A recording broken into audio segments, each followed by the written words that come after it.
Dramane Ouattara et son prédécesseur Laurent Gbagbo. Dont vous aviez la parole, si je ne me trompe pas.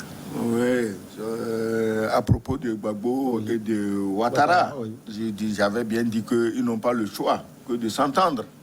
Et j'ai dit que effectivement Laurent Gbagbo avait raison d'être en colère parce que les Français ont commencé à reconnaître qu'ils l'ont dégagé pour mettre leur ami.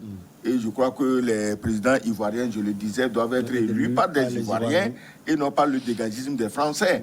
Après, c'est eux les mêmes, les premiers, qui vont encore dire qu'il n'y a pas de démocratie, il n'y a pas de droits de l'homme. Ce qu'ils font n'a absolument rien de démocratique. Donc maintenant, il appartient aux Ivoiriens et surtout à Gbagbo, qui a souffert l'enfer, de pardonner. Il faut pardonner. Il n'a pas le choix que de pardonner et maintenant de faire face à l'avenir avec des dauphins ou si lui-même, dans un barreau d'honneur, veut aller en 2025 se présenter. Je ne crois pas que ça sera facile pour lui de gagner parce que, un, il a perdu Simone. Deux, il a perdu Afinguessan. Presque. Il a perdu Koulibaly, l'ancien ministre des choses. Il a perdu ces poids lourds-là. Si eux, ils se liguent contre lui en se réclamant d'une branche du FPI, mais ils vont le battre. Donc moi, je crois qu'il vaut mieux qu'il cesse, qu'il ne pense plus au pouvoir, mais qu'il pense à la relève. Parlant de la réconciliation, Spiro Maolé, après cette rencontre, je pense qu'il faut aller au-delà, peut-être une rencontre entre les trois dinosaures. Moi, il faut distinguer ce qui serait normal et de ce qui peut être la réalité. Ce qui serait normal, c'est qu'à la fin de cette rencontre-là, qu'ils programment encore une autre rencontre et que solennellement les trois se prononcent pour la réconciliation et disent clairement qu'ils ne vont plus aller aux élections. Ce n'est plus le moment de faire des phrases du genre il faut passer la relève aux jeunes et puis qu'on dise que le seul jeune qu'on a préparé est déjà mort.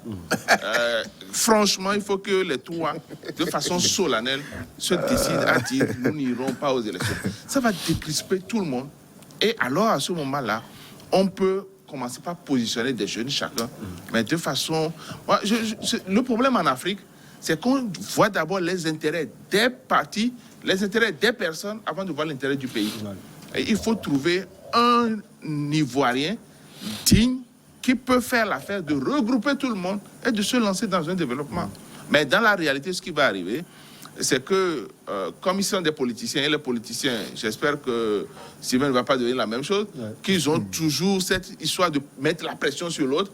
Je suppose que Ouattara va garder toujours dans sa poche le mandat de 20 ans contre Gbagbo. C'est une sorte de garantie pour lui. Absolument. Et Gbagbo, dans le même temps, va garder son moyen de pression qui est de dire je ne vais pas reconnaître que tu m'as battu et que tu ne fais pas un mandat de trop. C'est des problèmes qui vont présenter. Et ça, c'est vraiment dommage. Et enfin, la dernière chose, c'est que je pense qu'il faut surveiller de près Simone. Simone n'a toujours pas dit son dernier mot. Une femme blessée devient capable de beaucoup de choses. Et Simone est blessée en principe par le divorce. Et donc, si on ne fait pas attention, elle peut faire capoter la réconciliation. Surtout qu'on lui reconnaît certains pouvoirs sur certaines personnes.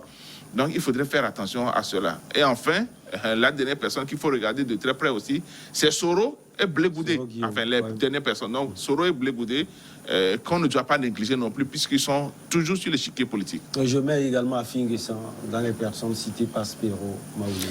Oui, c'est vrai. Quoi qu'on dise, Soro, c'est un ancien chef rebelle, il est puissant. Afinguessan, ancien Premier ministre, bras droit de Gbagbo, à une époque donnée, même si, voulant prendre la tête du FPI, il est devenu ex-bras droit. Il reste puissant. Et Blé Goudé, on n'en parle plus. Donc, c'est déjà important. Tout ce que moi, je crains aujourd'hui pour la Côte d'Ivoire, c'est que mon doyen à côté avait dit que c'est des vieux. Oui, j'en suis sûr, c'est des vieux, puisqu'ils ont plus de 70 chacun. Sages, c'est là où on peut s'interroger. S'ils sont sages, ça, il faut vraiment s'interroger là-dessus. Parce que... à un moment donné, il faudra en tout cas, comme on l'a dit, que les trois s'affirment, que les trois disent clairement qu'ils ne sont plus candidats. C'est extrêmement important. Parce que si Gbagbo continue de faire ce jeu-là, ce jeu où l'entretien le flou surtout, il ne dévoile jamais ses cartes, il dit la politique, bon, on est politicien à vie, on est en politique, donc on est là. Ouattara va nous faire le coup de le seul jeune est mort. Si les autres se présentent, je vais me présenter. Mamadou Touré, le ministre de la Jeunesse, a été clair. Si Gbagbo se positionne, je vais personnellement demander au président Ouattara de se positionner en 2025. Ah oui, même s'il ne le demande pas, Ouattara lui-même il est suffisant pour se positionner. Et puis il avait plusieurs fois dit. C'est la formule consacrée. Pourquoi on ne dit pas que c'est lui? Le peuple va lui demander de. Voilà. On aime tant ces formules-là, surtout en Afrique de l'Ouest. Nous avons plusieurs fois utilisé ça. Un pays particulièrement là, un pays que j'aime beaucoup, l'avait déjà utilisé. Le peuple a demandé. Le peuple a demandé. Le peuple a lancé un appel, le chef d'État, de se présenter. Alors, quand c'est comme ça, et que Gbagbo ne joue jamais au jeu franc, Bédié, on l'a dit, il est partant. Mais Bédié peut lui aussi continuer à faire un jeu trouble. Il peut le faire. Il a les moyens. Et il a un fief qui acquis à sa cause, ou presque. Oui. Et donc, il peut le faire. Et maintenant, Ouattara, il est si puissant aujourd'hui. Ouattara est très puissant. Il est plus puissant que jamais. Cet homme a tous les moyens aujourd'hui. Il peut emprisonner qui il veut. Il a lancé un mandat d'arrêt presque comme tout le monde. Il a une épée de Damoclès sur la tête de Gbagbo. Sa Soro est carrément amputé. Non, mais aujourd'hui, il est trop puissant. Donc moi, je pense que le mieux, c'est juste après cette rencontre-là que les trois s'affichent en faisant une belle union, même si c'est juste pour contenter les photojournalistes. Ça ferait quand même du mieux un peu plus ivoirien. Qu'ils fassent les trois, cette paix des braves-là, pour que la Côte d'Ivoire soit tranquille, même si en eux-mêmes encore, ils auront une haine viscérale, qu'ils gardent leur haine, mais au moins qu'ils fassent la paix pour que la Côte d'Ivoire ait un bel avenir. Ouattara a fait un très bon boulot sur le plan économique, socio-économiquement, il a bien travaillé. Il faut qu'il s'assure que son héritage l'a perdu. Il ne faudrait pas qu'avec... Il faut relativiser cette phrase. Excuse-moi de te couper. Mais non, c'est vrai, économiquement, la Côte d'Ivoire respire bien. Oui. Mais Ouattara s'est bien enrichi. Non, bien sûr, bien sûr. Trop bien enrichi. Bien sûr. Trop bien enrichi. Quand je disais qu'il est très puissant aujourd'hui, on parlait de quoi? Je ne parlais pas militairement. Il est très puissant. Non, mais il y a eu même... La misère demeure. Il y a eu même certains de ces ministres, on a appris qu'ils avaient fait venir Rihanna chez eux dans leur salon pour des concerts privés. On en a vu. Mais je ne vais pas le dire. Oui, moi non plus. Moi non plus, je dis, on a entendu dire. Donc, oui, ça on a entendu. Donc, ça veut dire qu'il s'est enrichi. Je l'ai dit, il est très puissant. Et ce mot n'est pas sorti pour rien. Il est vraiment puissant, Ouattara, aujourd'hui. Les trois doivent s'entendre, qu'ils fassent, comme je l'ai dit, une paix des braves, qu'ils prennent une belle photo devant les photojournalistes. On les prend, on fait quelques articles dessus. Et après, on enterre ça. La haine restera parce qu'il y a eu beaucoup de choses. On dit, dans une guerre, il y a toujours un pont qui est détruit, un autre qui est construit. Et dans une guerre, il y a toujours des morts des deux côtés.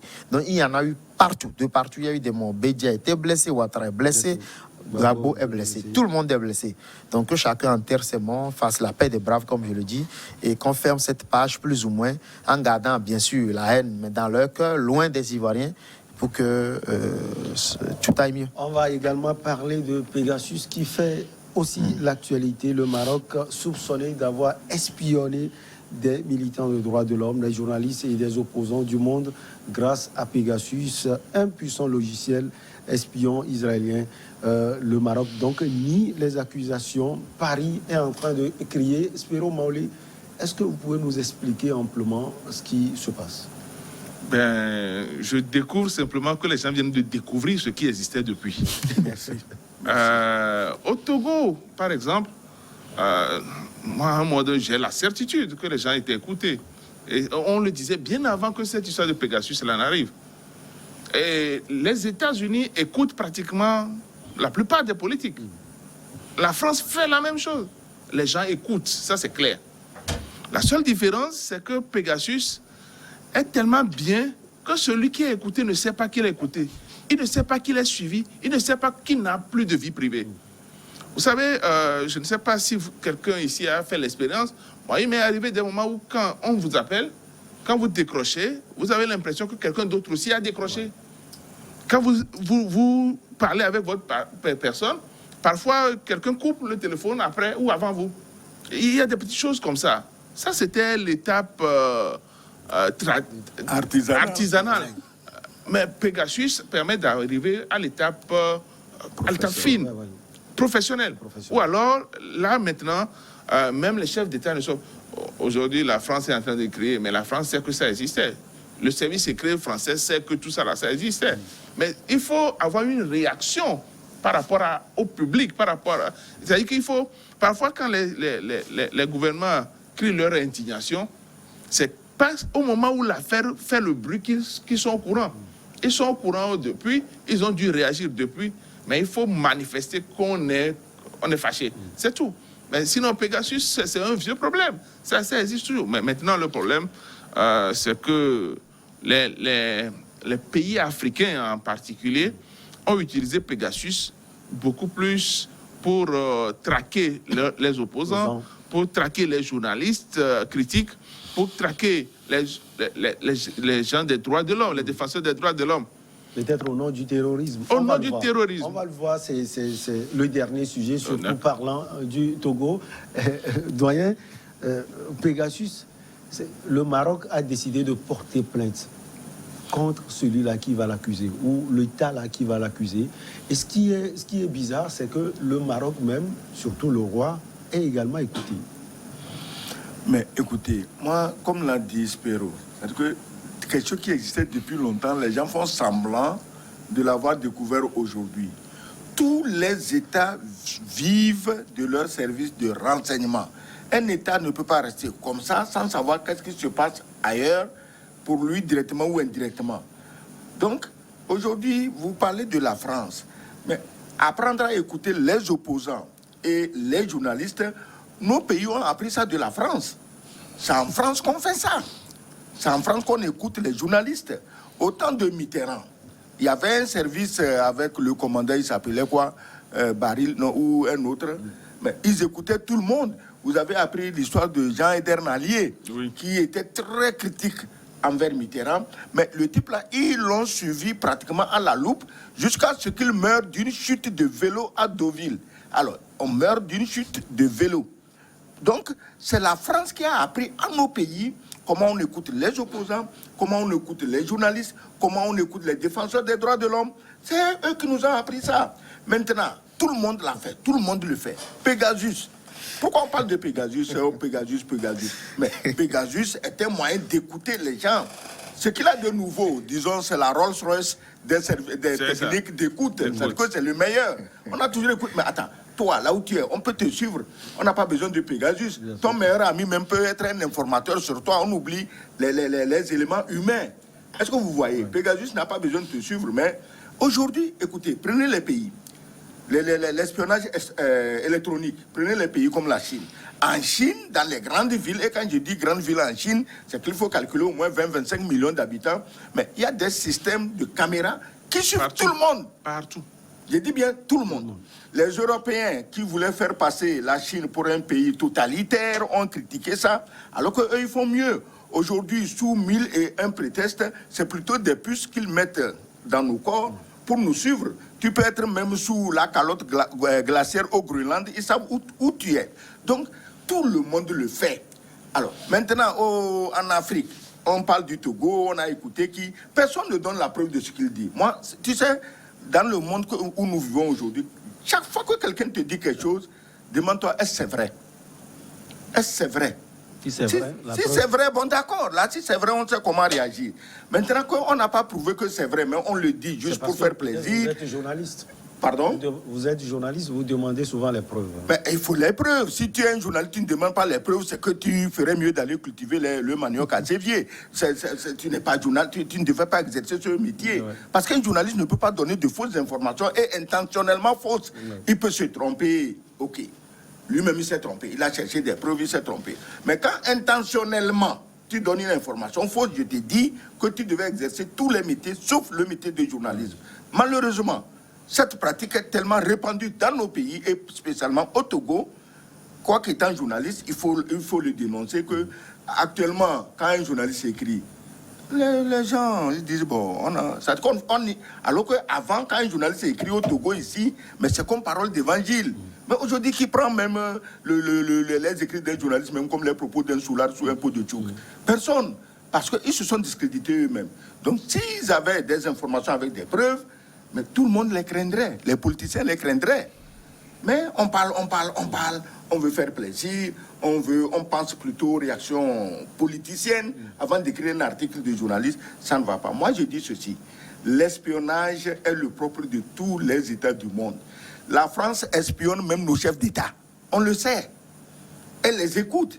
C'est pas parce que, en fait, ce qu'ils font, c'est du mépris raciste qu'on dise qu'un pays arabe a écouté la France. C'est ça qui les énerve. Sinon, ils savent que tout le monde écoute tout le monde. Les Français écoutent les Marocains.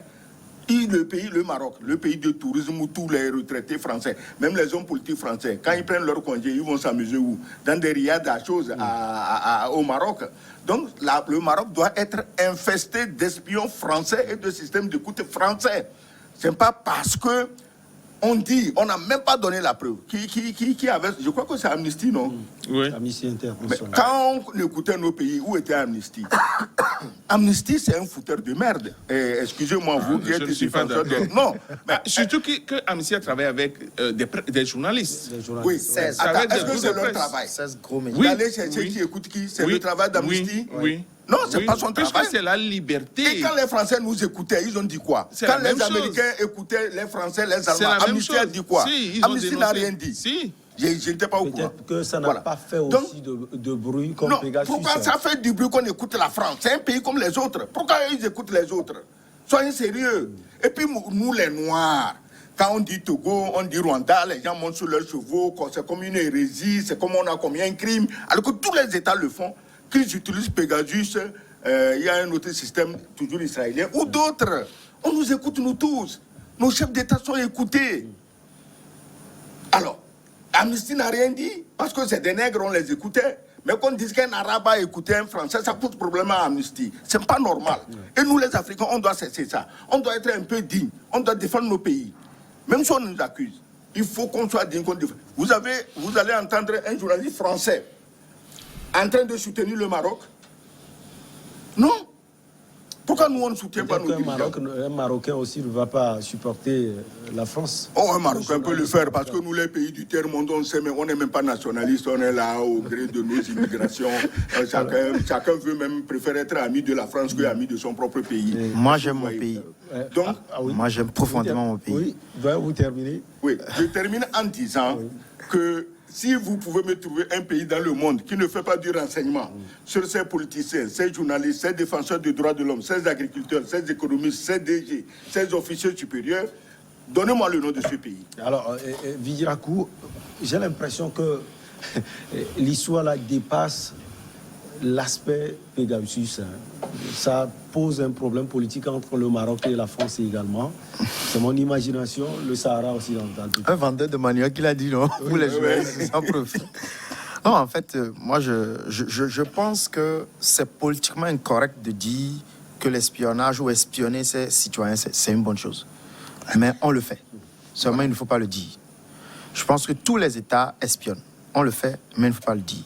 Il y a eu déjà l'affaire des écoutes téléphoniques en France récemment avec Sarkozy. On a pris ça. Donc, écoute téléphonique, ce n'est pas un mot savant, c'est courant, tout le monde le sait. Donc, il ne faut pas le dire. On le fait, mais il ne faut jamais le dire. Il ne faut jamais le reconnaître. Il nous souvient qu'entre-temps, la CIA avait publié une photo de François Hollande qui sortait de bidonville, là, de chez sa copine, un truc comme ça.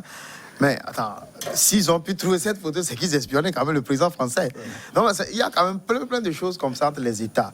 Je ne sais pas pourquoi ça scandalise la France que Emmanuel Macron soit écouté. Mais après tout aussi, ils écoutent bien Mohamed VI. Mais ils s'écoutent entre eux. Effectivement, c'est là pourquoi je parle de cette position. C'est juste politiquement incorrect de dire que c'est bien de le faire. Mais on le fait, mais il ne faut pas le dire. Je ne sais pas si vous comprenez. On le fait, mais il ne faut pas le dire. Alors, qui faut-il écouter? Moi, je pense que écouter le pauvre citoyen qui est quelque part, qui peine à manger à sa faim, qui peine à boucler 3 repas par jour. Bon, en fait, s'il n'est pas occupé, il doit manger 3 fois par jour. Moi, par exemple, j'arrive pas. Même si j'avais les moyens, je mangerais que peut-être 2 ou 1 fois par jour parce que j'ai pas vraiment le temps pour. Mais il y en a qui ont le temps pour manger, mais ils n'ont pas les moyens pour manger. Alors, le pauvre citoyen là qui peut manger 3 fois par jour, mais qui n'a pas les moyens, c'est lui qu'il faut écouter. C'est ça l'autre problème que nous avons ici. Ah si, peut-être. C'est ça le problème que nous avons ici. Les écouter parce que peut-être qu'ils s'énerveraient. En fait, ils sont le créneau, le maillon faible que les djihadistes utilisent parfois aussi. Puisque c'est au nom du djihadisme. Oui, mais pour quelle raison exactement on écoute les gens? Est-ce que c'est forcément pour le djihadisme? Est-ce qu'on ne les écoute pas? Oui, vous permettez. Est-ce qu'on ne les écoute pas? Est-ce qu'on ne les écoute pas au nom de la politique? Parce que c'est ça ce qui est le plus répandu. Vous savez, la première fois que moi j'ai entendu parler d'écoute téléphonique, je crois que c'était en 2002. La première fois que j'ai entendu parler de ça au Togo ici, c'est un ancien politicien, même si Gbagbo ne nous permettrait pas de dire ça comme ça, un ancien politicien qui m'avait dit qu'à une époque donnée, quand eux, déjà en 90, eux luttaient pour la démocratie, l'avènement de la démocratie, on les écoutait. En 90, dans les années 80, c'est lui qui m'a dit ça. Alors qu'en 90, moi, j'étais à peine enfant. Alors, quand il avait dit ça, moi, je me dis, mais en 90, déjà, on vous écoutait. Et moi, j'apprends ça en 2002. Ça veut dire que nous qui étions les étudiants un peu turbulents, bousculants à l'université, là, qui organisaient les AG, attention à ne pas confondre avec les assemblées générales. Oui, on avait les téléphones Motorola, les lourds téléphones là, qui coûtaient assez cher. Nous, là, ça veut dire que nous, on était vraiment très, très suivis à l'époque. Donc, tu vois, moi, je m'étais déjà inquiété. Donc, ça veut dire que les écoutes, ça ne date pas d'aujourd'hui. Et la Russie, par exemple, un pays comme la Russie, mais on ne fait qu'écouter. La Chine, on ne fait qu'écouter. Les États-Unis. Mais c'est d'ailleurs l'une des forces de leur service de renseignement. Le Mossad a toujours écouté systématiquement. Ça a toujours écouté. CIA, écoute. C'est toujours l'écoute. Il faut écouter. Il faut écouter les citoyens pour savoir ce qui se passe. Il faut écouter. Mais il ne faut pas le dire. Alors, quand on revient dans notre cas, par exemple, nous, chez nous ici, en Afrique subsaharienne particulièrement, je laisse d'abord le Maroc. D'abord, je ne sais même pas pourquoi la France est... Le Maroc aurait pu dire seulement, bon, vous nous écoutez, écoutons-nous mutuellement. Non, le Maroc aurait pu dire, bon, écoutons-nous mutuellement, puisque vous nous écoutez, on vous écoute. Mais heureusement que les Amnesty et les autres, le conglomérat de journalistes, ils ont dit qu'ils n'ont pas la preuve formelle qu'il a été écouté, Macron a été écouté par le Maroc, mais ils ont retrouvé l'un des numéros de téléphone de Macron parmi le lot de numéros qui a été découvert. C'est ce qu'ils ont dit. Une preuve tangible. Oui, ils ont dit ça. Et Doyen a raison de dire pourquoi on fait tout ce bruit. Hein. Non. Espérons pourquoi on peut écouter. En fait, qui a l'information a le pouvoir. Bien sûr. Ça, c'est clair. Qui a l'information a le pouvoir. Mais pendant un temps, pendant longtemps, le Peace Corps américain était un ramassis d'agents qui apprenait toutes les langues locales. De sorte que quand vous faites vos téléphones, même dans votre patois, mais il y a quelqu'un qui pourrait comprendre. Et nous, à l'époque, on disait, oui, mais le blanc veut connaître nos réalités, donc c'est un bon blanc. Non! Il veut écouter, c'est pas un bon blanc. Il vient écouter sérieusement, il maîtrise votre langue et il peut l'utiliser. L'information fait le pouvoir. Mais qu'est-ce qu'on fait de l'information? Tous les Européens savent qu'ils sont écoutés. Le citoyen français sait qu'il est écouté. Ce n'est peut-être pas le dire qui est le problème, non. Mais qu'est-ce qu'on fait de l'information qui est le problème? Et qui détient ces informations-là? Si c'est le pouvoir, le gouvernement qui détient, a priori, ils savent qu'ils ne peuvent pas l'utiliser comme on l'utilise, comme quand je connais quelque chose sur le doyen, que j'irai dire à quelqu'un, il aura honte. Non, le gouvernement peut garder. Mais par contre, si ça tombe entre les mains de quelqu'un qui personnellement peut vouloir vous détruire, c'est là où ça devient dangereux. Et c'est là où, en général, on dit ne faites pas, ne faites pas. Donc, écoutez, en Europe, c'est une question de sécurité. À un moment donné, on vous dira, oui, mais si vous voulez l'écouter, il faut avoir son autorisation. Mais ça, c'est pour les affaires judiciaires. Mais sur la sécurité, on n'a pas besoin de demander votre information. On vous écoute. Parfois, ce n'est pas systématique dans certains pays. Parfois, c'est des mots codes qui déclenchent qu'on vous écoute. C'est-à-dire qu'il y a un truc qui reçoit tous les messages, mais quand vous donnez un mot, je donne un exemple, coup d'État, ça déclenche automatiquement. C'est un ordinateur. Ça déclenche et donc on va éplucher après votre information pour savoir ce que vous avez dit. Pegasus facilite ça. Pegasus est plus fin. C'est tout. Sinon, tout ce qu'on dit aujourd'hui là, on le savait déjà. Ça se faisait depuis. Bon, maintenant, les pays européens, quand ils écoutent, c'est peut-être pour savoir, bon, est-ce qu'ils planifient quelque chose? Donc, comment protéger contre ça? Ce n'est pas la même démarche dans les pays non démocratiques où quand on écoute, c'est comment faire pour le coincer et le tuer. Et la plupart des gens qui ont été écoutés dans les pays non démocratiques, comme celui qui a été tué,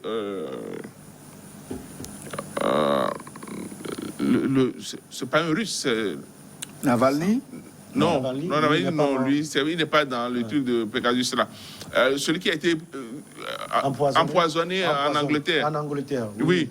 Son nom m'échappe. C'est un Russe. C'est forcément l'utilisation qu'on fait avec ces choses-là. Quand on a des informations, on vous suit à la trace et dès qu'on sait que vous pourrez créer une occasion pour qu'on vous détruise, on vous détruit.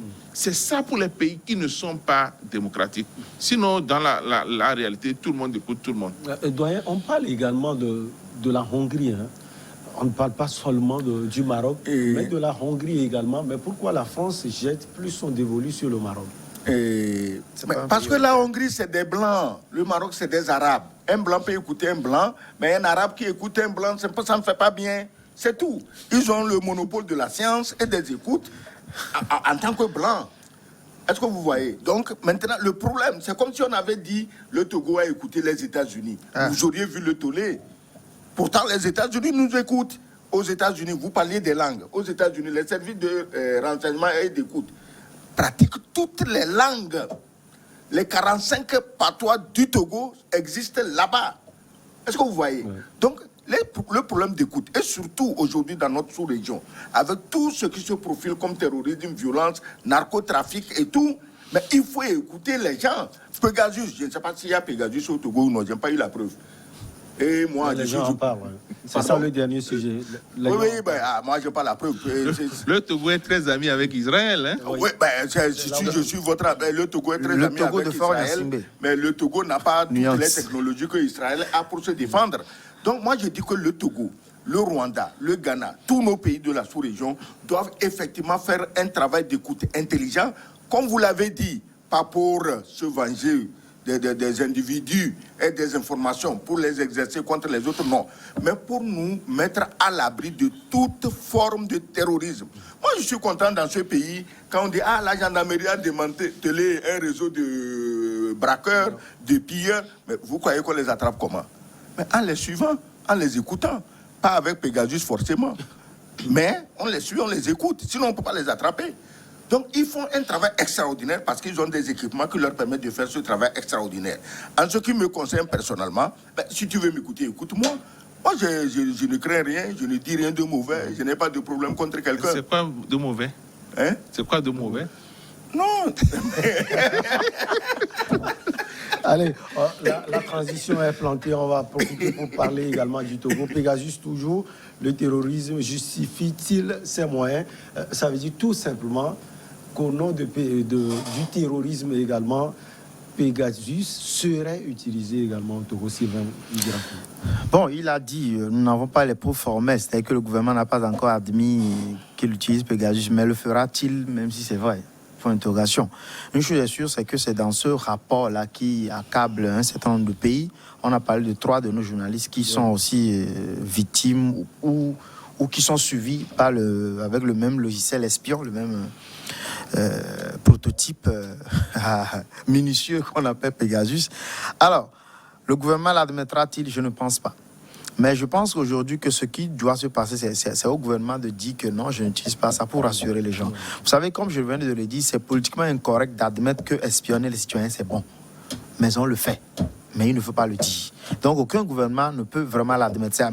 C'est donc au gouvernement de faire communication sur ce plan pour rassurer ceux qu'il faut rassurer. Maintenant, est-ce qu'au nom du terrorisme, on peut prendre? Vous voyez à combien chiffrer le montant pour pouvoir acquérir Pegasus et ensuite pour suivre chacun des téléphones? C'est assez cher. Hein? Moi, j'ai vu le calcul, c'est extrêmement cher. Si on prend tout cet argent, je pense qu'on n'aurait même rien comme inquiétude vis-à-vis du terrorisme au Togo. Hein? Si tout le monde mangeait à sa faim, le terroriste viendrait même... tu vas le chasser de ton village toi-même. Non, je vous ai laissé finir. Parce que ce dont nous avons besoin dans ce pays, la masse salariale pour le Togo au total, ça doit être dans les 7 à 8 milliards par mois. Pas plus que ça, nous ne sommes pas nombreux. Et dans l'administration, il y a très, très peu de personnes. L'administration togolaise consomme très, très peu de travailleurs dans notre pays. Du coup, notre masse salariale, ce n'est pas vraiment trop. Donc, ce dont nous avons besoin pour que les citoyens togolais soient à l'aise, ce n'est pas grand-chose. Alors, s'il n'y avait pas les détournements par ici, la corruption par le chef de l'État, son excellent fort, Gnassingbé Besozimna, lui-même a dit qu'un petit groupe s'est accaparé des richesses du pays. Donc, si ce petit groupe-là ne s'accaparait pas des richesses du pays... Avec Pegasus, oui, c'est ça. Je viens à ce rapport. Je dis les fonds qui sont utilisés là-bas, ces fonds peuvent être utiles ailleurs. C'est vrai que la défense, elle est importante. La sécurité publique, elle est importante. La sécurité du territoire, elle est importante. Nous en avons besoin. Mais en même temps, est-ce qu'il faut faire finalement des citoyens des gens qui ne peuvent même plus... Écoutez, vous savez, si on espionnait, si on voulait vraiment publier le contenu des espionnages, vous savez ce qu'on va surtout découvrir chez les hommes, c'est tromper leurs femmes. Avec les petites filles, chez les femmes, c'est la même chose. On va juste confirmer comment on appelle ça, les chrétiens me prêtent l'adultère, voilà. Ouais, ce mot-là, l'adultère, c'est ce qu'ils vont prouver avec les hommes et prouver ça avec les femmes. Et puis c'est pas grand-chose. Hein. Parce que le Togolais a tellement peur. Le Togolais, même dans sa propre chambre, même les téléphones et tout ailleurs, a peur de prononcer ne serait-ce que le nom de son chef d'État. Vous savez, à une époque donnée, même c'était encore, puis aujourd'hui au moins, ça va un peu. Ouais. Mais on a peur. Donc le Togolais n'irait pas jusque prendre son téléphone pour dire, bah, écoutez, je vais tenter un coup d'État contre telle personne. Le Togolais ne le peut pas. Il ne le peut pas. Il ne le peut pas, et ce n'est pas de la frime, c'est un fait, je le sais. Je suis Togolais. Et je sais que le Togolais ne le peut pas. Et il n'y a pas que le Togolais, il y a même au BDC, il ne le peut pas. Parce qu'il n'en a pas les moyens. Il ne peut même pas avoir ce courage de le dire. Alors, la raison pour laquelle on va écouter le Togolais, c'est quoi? Terrorisme, oui, mais au-delà du terrorisme, on a fait quoi? Mais lorsqu'on prend le Pegasus, là, moi, la première fois quand j'en ai entendu parler, c'était sur Facebook. Je crois que c'est ton confrère, là, Noël Tadegnon, que j'aime beaucoup. C'est lui qui en avait parlé, je crois, en 2017 ou 2016, comme ça. Il avait écrit un petit truc dessus, mais personne n'avait considéré ça. Maintenant, Pegasus, il en a parlé encore en 2018, personne. Et maintenant, Pegasus a pris... C'est sorti en 2020, en tout cas, avec... Oui, mais lui, il en avait déjà parlé à l'époque. Oui, donc, ce qui se passe, c'est qu'il faut espionner, oui, mais il ne faut pas le dire, mais en même temps, il faut espionner. Pour quelle raison? Est-ce que le terrorisme suffit? Non. Parce que le Pegasus, même, c'est trop cher d'ailleurs. D'accord. Oui. Il a dit quelque chose que si les gens au Togo ou ailleurs avaient à manger matin, midi, soir, il n'y aurait pas de problème et qu'on aurait pu prendre l'argent du Pegasus pour que personne n'ait envie de faire des problèmes. J'attire son attention que le seul pays au monde où on mangeait bien, on buvait bien, on avait tout gratuit, c'est la Libye. Le deuxième pays au monde où il y avait tout, on mange bien, on boit bien, on fait tout, c'est l'Irak. Non, mais le premier, c'est le Vatican. Le second, la Libye. Le troisième, l'Irak. Où sont ces pays aujourd'hui? Donc, ne dites pas qu'il suffit que les gens mangent à leur faim et qu'il n'y a pas de problème. Non, mais nous savons ce qui s'est passé en Libye. Nous savons aussi ce qui s'est passé. Il a fallu que quelqu'un d'autre vienne de quelque part. Oui, mais un pays notamment. Pas des gens, les gens ne sont pas levés de leur propre chef comme ça, comme les terroristes, comme Boko Haram le font. Mais c'est des pays... comme la France, qui sont levés avec l'OTAN derrière pour aller attaquer carrément la Libye. La Libye était en guerre. C'est un ancien ministre de la Justice de Kadhafi qu'on envoie à Benghazi pour régler les problèmes. Et il devient chef rebelle. Nous savons comment les révoltes internes, nous savons comment les révoltes internes sont suscitées par ces pays-là. Pardon. Donc, moi je dis ceci. Je répète ceci. Bon, en tout cas, mangeons à notre fin, on verra ce qui va se passer ensuite. Je ne sais pas si le Togo a Pegasus ou non, si le Rwanda l'a ou non. Si non, moi, le seul vœu que j'ai, c'est qu'il le renforce. Parce que le terrorisme, jusqu'ici, mais écoutez, on est venu ici, on le renforce au nom du terrorisme. Au nom du terrorisme, on doit le renforcer. Même si les citoyens auront faim, quoi. Oui. Ils ont faim déjà, en tout cas. Mais, attends, soyez sérieux. Il vaut mieux faim, ne pas être en sécurité. J'ai faim, mais je suis en sécurité. Vous préférez ça? Chaque matin, on vous dit au Burkina, les gens encerclent un village, on tue les vieux, les vieilles, les bébés, les femmes enceintes.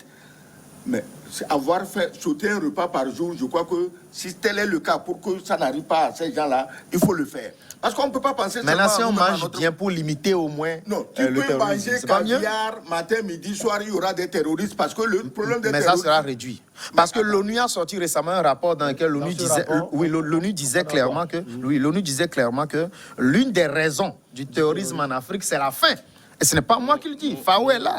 Il y a la faim, même aux États-Unis. Oui, mais quand on a faim, le terrorisme, on devient plus ouvert au terrorisme. Et c'est clair, quand après les attentats en France, le ministère de la Justice a voulu procéder à l'écoute de certaines personnes, ça a soulevé un tollé extraordinaire. Comme si ça ne se faisait pas déjà. En fait, on a voulu justifier. Ça posait problème. Au nom de la liberté, c'est pas normal qu'on puisse écouter les gens. Parce qu'au-delà de ceux qui peuvent être impliqués dans l'affaire politique, il y a d'honnêtes citoyens qui ont leur vie privée, qui veulent en parler. Et nous, en tant que défenseurs des droits de l'homme, on ne peut pas tolérer qu'on écoute les gens, même au nom du terrorisme. Parce qu'en réalité, tout le monde sait aujourd'hui qu'avec le téléphone, les gens peuvent communiquer sur le terrorisme. Mais on n'a pas besoin de téléphone pour communiquer. La preuve, il y a déjà les groupes de Boko Haram. Ils n'ont plus besoin de téléphone. Et donc, s'ils veulent attaquer quelque part, que vous ayez Pegasus ou pas. Vous n'avez aucune information. C'est peut-être les satellites dont on aura besoin pour pouvoir voir les déplacements des gens. Mais ça encore, on a besoin d'autres éléments pour ça. Je pense que fondamentalement, et c'est là où j'appuie ce que disait Sylvain tout à l'heure, c'est que c'est clair que quand les gens se sentent à l'aise et que vous voulez les prendre pour être utilisés comme instrument de terrorisme, les gens vous diront, mais on n'a pas besoin de votre argent, je ne vous suis pas. Mais quand les gens ont faim, la plupart des djihadistes, surtout les gens qui étaient à État islamique, c'est des Français introvertis, c'est des Français qui se sentaient mal aimés, c'est des Français qui avaient faim et qui sont partis. De toutes les façons, la faim est mauvaise conseillère. Ça, c'est acquis. Donc, si on peut soulager la population de ces fins, moi, je préfère ça à une quelconque lutte contre le terrorisme qui n'est peut-être pas forcément vraie avec l'écoute. Ce n'est pas seulement l'écoute qui nous permet. D'ailleurs, les États-Unis, ils avaient des informations. Ça n'a pas empêché le 11 septembre. Même s'ils savaient qu'il y avait un attentat, ils ont écouté, ils savaient qu'il y avait un attentat. Mais ça n'a pas empêché. Ça, c'est quand même arrivé. Donc, je pense qu'il faut peut-être reconsidérer un peu les choses. Il y a dans chaque pays, par exemple, si vous prenez le Togo, on a, par exemple, des personnes potentiellement violentes.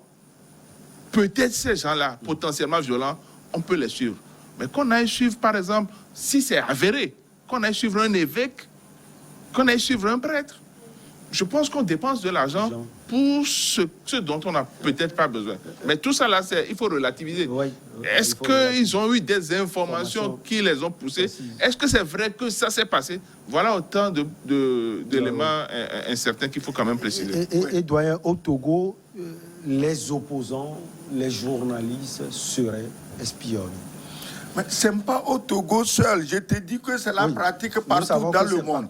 On espionne. Attends. Oui, dans le cas du Togo, je n'ai pas la preuve de qui on espionne ou non. Mais moi, je vous dis que si espionnage il y a au Togo, on ne va pas espionner seulement les journalistes et les opposants, c'est-à-dire les journalistes de l'opposition. On va espionner même les journalistes du pouvoir. Est-ce que vous voyez? Mais c'est une question de survie de l'État. Et je vous dis que ça se fait partout, qu'on cesse de doiter le Togo. Ça, le Togo même n'a pas les moyens pour faire ce qu'on fait dans d'autres pays. À l'Élysée, c'est dans les sous-sols de l'Élysée, on avait installé des systèmes ultra sophistiqués pour écouter les avocats, les journalistes, les hommes politiques, les hommes d'affaires. Les défenseurs des droits de l'homme. Les défenseurs des droits de l'homme. Sous Mitterrand, après Mitterrand, tous les présidents qui se sont succédés, ils ont pratiqué la même chose. Peut-être l'autre là. Celui qui courait chez les filles la nuit, là, Hollande. Peut-être lui, moins que... il avait une autre activité. Voilà, il était trop occupé sur son scooter, en train d'aller se gagner. Donc, mais Sarkozy, il l'a fait. Macron, il est en train de le faire. Je vous dis que je ne leur reproche rien. Ça dit que c'est pour la survie de la France. Ils ont intérêt. La France, c'est 50-60 millions d'habitants, avec de potentiels djihadistes à tous les 10 mètres. Vous avez vu ce qui s'est passé? Mais dans ce cas, doit affirmer en même temps qu'au Togo, ça se fait. Non. Parce que vous dites que vous n'avez pas de preuves, mais vous n'avez pas de preuves non plus. Moi, je vois une grande contradiction. Donc, il dit qu'il n'a pas de preuves, mais il dit que ça se fait partout. Affirmons pour le Togo. C'est un peu comme fait Abbas Boko qui disait qu'il n'a pas vu de mort, mais que son propre cousin mort vers le port. Les cas que je cite avec aisance, notamment la France. Mais il faut citer les cas Togo avec aisance. Il y a eu des choses qui sont sorties dessus. Pour la France, le Togo, écoute, je vous dis, on n'a pas besoin de Pegasus pour ça. Je vous dis, je n'ai pas la preuve de l'existence de Pegasus. Mais je vous dis qu'en tant qu'État souverain normal, il a des systèmes pour la sécurité intérieure du pays. Et le terrorisme s'ajoutant à tout ce qui existait déjà, mais il est normal qu'on écoute. Bon, il ne faut pas m'écouter, moi je ne suis pas dangereux. Non, si tu n'es pas dangereux, nous à la nouvelle vision. Demander toi-même de t'écouter. Nous à la nouvelle vision, même au président à Côte d'Ivoire. Non, nous sommes prêts à ce qu'on nous écoute, parce que ça ne nous dérange pas. On n'a rien à cacher. Tout ce que nous disons publiquement, nous disons ça en privé. Tout ce que nous disons en privé, nous disons ça publiquement. Nous sommes des gens dignes. Donc, qu'on nous écoute ou pas, peu importe quoi. Vous n'allez Oui. pas Maintenant, parler une quand chose même est de sûre. coup d'État. Ouais, c'est sûr. Oui, puisque nous ne sommes Oui, même mais pas si on dans cette dimension. étale Maintenant, votre vie privée sur la place publique, ça pose problème. C'est pour ça que moi je oui, dis, le il problème faut c'est que pouvoir distinguer ça. cette vie privée est déjà connue de tout le monde. Ma vie privée est connue de tout le monde. On connaît ma femme, on connaît mes enfants. Ma vie privée est connue. Maintenant, au-delà de ça, comme je l'avais dit, la seule chose qui est commune pour les Togolais qui peut déranger l'ordre public, le trouble à l'ordre public avec Pegasus, c'est ça va filmer les adultères. C'est tout. Parce qu'en réalité, quel est le problème du Togolais? Le Togolais a faim. Comment va-t-il se mettre à parler de côté? Le gars a tellement faim qu'il a atteint un niveau, il a atteint le paroxysme de la faim. Le Togolais a faim, mes frères. Oui, le Togolais a faim. Et c'est justement d'ailleurs l'une des raisons. Parce qu'il y a un petit groupe qui a toutes les richesses du pays et qui ne peut faire que ça. Ouais. Ils détiennent tout. Ils détiennent les filles, ils détiennent les garçons, ils détiennent tous les coins, ils détiennent tous les coins. Les grands bails, ils détiennent tout. Alors, c'est eux qui ont l'argent et c'est eux qui peuvent faire comme l'adultère. C'est ça que Pegasus va amener à découvrir. Ça, c'est la vérité. Oui, c'est un fait. Maintenant, au-delà de ça, comme je le disais, nous, à la Nouvelle Vision, on est tranquille. Écoutez-nous si vous voulez. Ça ne me dérange pas. Tout est public, tout est privé chez nous. Ça ne me dérange pas. Maintenant, comme il a dit, au nom des libertés civiques, au nom des libertés citoyennes, au nom des droits, du droit à la vie privée, on devrait refaire le tri. Peut-être pourquoi pas, parce que Pegasus, lui, l'écarte carrément ce tri-là. Pegasus, lui, écoute systématiquement tout le monde. C'est ça, en fait, le problème. Sinon, normalement, on devrait mettre juste quelques mots-clés là. Si le mot sort, si tu dis pas un coup d'état, au moins la machine se déclenche là, on peut dire, bon, c'est pas vraiment tout le monde qu'on écoute. Mais avec Pegasus, le système, c'est que, oui, je ne dis pas que le Togo a Pegasus, je ne le dis pas non plus. Avec Pegasus, c'est que, ça t'écoute, ça enregistre tout ce que tu dis. Et puis, pire encore avec Pegasus, c'est que ton téléphone peut se transformer en micro. Et même quand c'est éteint, tout ce que tu dis c'est toi, est fait c'est toi, et ça devient une caméra mobile que tu as avec toi. C'est extrêmement dangereux, ça. C'est en cela que je dis, vous-même, votre liberté, Oui, elle n'est pas bonne. c'est extrêmement dangereux, je le reconnais. Et donc, nous aussi, à la Nouvelle Vision, nous estimons que si Pegasus arrive sur notre territoire, il faut vraiment revoir les choses pour voir là où ça peut être utile. Et sinon, nous, on continue de dire en quoi ça va servir réellement le peuple. Parce que c'est l'intérêt du peuple qui doit compter. Et nous savons que Pegasus coûte extrêmement cher. Il n'y a pas que Pegasus. Bien avant Pegasus, on nous avait parlé aussi d'une autre technologie juive avant ça. Et ça aussi, ça coûtait très cher. Tout ce qui vient d'ailleurs de là, ça coûte très cher. Et quand ça coûte très cher, alors qu'on a faim, moi, je préfère vraiment bien manger que ça, hein, sérieux. Ce sont les liens entre le Togo et l'Israël. Les gens... Mais le Togo analyse surprise. Oui, le Togo est un pays à la diplomatie ouverte. Vous avez constaté vous-même ces temps-ci, ces dernières années-ci, comment le ministre togolais des Affaires étrangères est sur tous les fronts. Ce n'est pas seulement en Israël. Il va même jusqu'à dans des pays asiatiques, la Turquie, jusqu'à Singapour. C'est une diplomatie ouverte, offensive, dans l'intérêt du Togo et des Togolais. Écoutez, cette histoire de les Togolais ont fait. Écoutez, qui peut être d'accord que les Togolais aient faim? Moi, je ne suis pas d'accord que les Togolais aient faim. Peut-être moi-même j'ai faim, je ne le dis pas. Mais qu'on n'utilise pas la faim des Togolais pour l'opposer contre les conditions sine qua non de la vie, de l'existence même de l'État togolais. De toute la planète, tout ce système Pegasus qui aurait été vendu à 35 pays, le nombre total de personnes écoutées est de 50 000. Sur toute la planète, le Togo représente quoi? Mais 2020, c'est l'État Le Togo représente quoi? Sur 50 000. D'ici 10 ans, ça va coûter peut-être 3 milliards de personnes. Pardon? Peut-être que d'ici 10 ans... 50 000 sur toute la planète. Oui. Et le Togo prend combien? Toute proportion gardée pour... Oui, mais c'est ça qui est curieux, non? Attends. Toute 3 personnes et qui? Toute proportion gardée sur 50 000, le Togo aurait eu, s'il avait les équipements, à peine à écouter 5 personnes. Toute proportion gardée. Oui, mais qui? Parce que le Togo, c'est un petit pays. Oui, mais qui? Qui? Oui, mais qui? C'est ça qui est important. Qui est une On écoute à peine 3 personnes au Togo, mais c'est 3 journalistes. Qui est une menace terroriste pour le pays? Est-ce que ce n'est pas simplement le fait que les autres ont déjà l'écoute facile et que ça n'a été utilisé que pour les gens avec écoute un peu plus difficile? C'est des questions. Est-ce que le Togo n'a pas... Parce que le Togo a peut-être d'autres outils.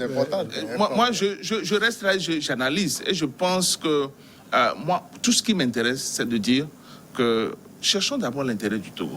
C'est normal. Oui, Cherchons d'abord et surtout l'intérêt du Togo. Et si cette recherche... passe par la sécurité et le du Togo, c'est le la lutte peuple. contre le terrorisme. L'intérêt passe par la sécurité. Oui, mais le Je me terrorisme, rappelle- l'un des bras du terrorisme, c'est la faim. je me rappelle que le ministre actuel de la Sécurité a souvent dit à la population de Ministre contribuer Oui. à aider. Oui.